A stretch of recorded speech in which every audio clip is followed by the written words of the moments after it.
আসসালামু আলাইকুম ফ্রেন্ডস, সবাই কেমন আছেন? আশা করি সবাই ভালো আছেন আল্লাহর রহমতে। আমিও ভালো আছি।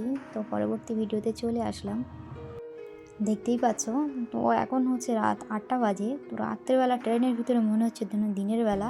আমি প্রথমে যখন ট্রেনে উঠেছিলাম তখন প্রচুর পরিমাণে ভিড় ছিল, ওই জন্য ট্রেনে ওঠার ভিডিওটা আমি করতে পারিনি, এত প্রচুর পরিমাণে ভিড়। তো কী বলবো, কিন্তু ট্রেনে শুধুই ভিড় না, আমি ঘোষবাড়িতে এসে দেখি এখানেও প্রচুর পরিমাণে ভিড়।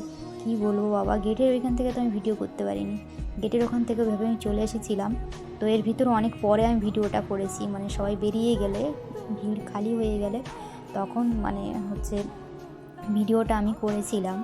তো এর ভিতরে এত ভিড়, তো আমি আগে এসেছি, এত ভিড় আমি দেখিনি। তো এখন প্রচুর পরিমাণে ভিড় হচ্ছে। তো সবাই বলছিল সারাদিনে অতটা ভিড় হয়নি, ভিড় হয়েছে সন্ধ্যার পর থেকে। স্বাধীনতাটা এর ভিতরেই হয়েছে, বাইরে হয়নি মনে হয়, এত প্রচুর পরিমাণে ভিড় হয়েছে। ছোট বড় বয়স্ক মধ্যবয়স্ক সবাই এসেছে বেড়াতে।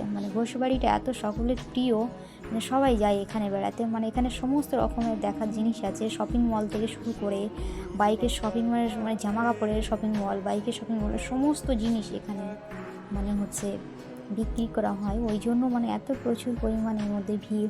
খাওয়া দাওয়া সমস্ত জিনিসের এখানে বিক্রি হয়। মোটামুটি সুন্দরভাবে সাজিয়েছে, আমার দেখতেও ভালো লাগছিল। তো আমি এখন হেঁটে হেঁটে ভিতরের দিকে যাচ্ছিলাম।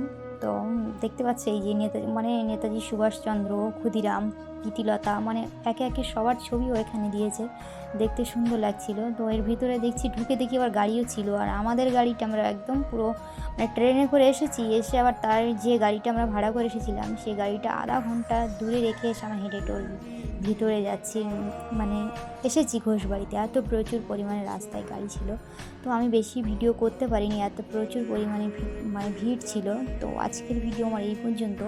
আমার ভিডিও যদি ভালো লেগে থাকে আমার চ্যানেলটিকে সাবস্ক্রাইব করবে, আর পরবর্তী ভিডিওতে আবার দেখা হবে। আপাতত আল্লাহ হাফেজ, সবাই ভালো থাকবেন, সুস্থ থাকবেন। টাটা বন্ধুরা, সকলের খেয়াল রাখবেন আপনারা। টাটা।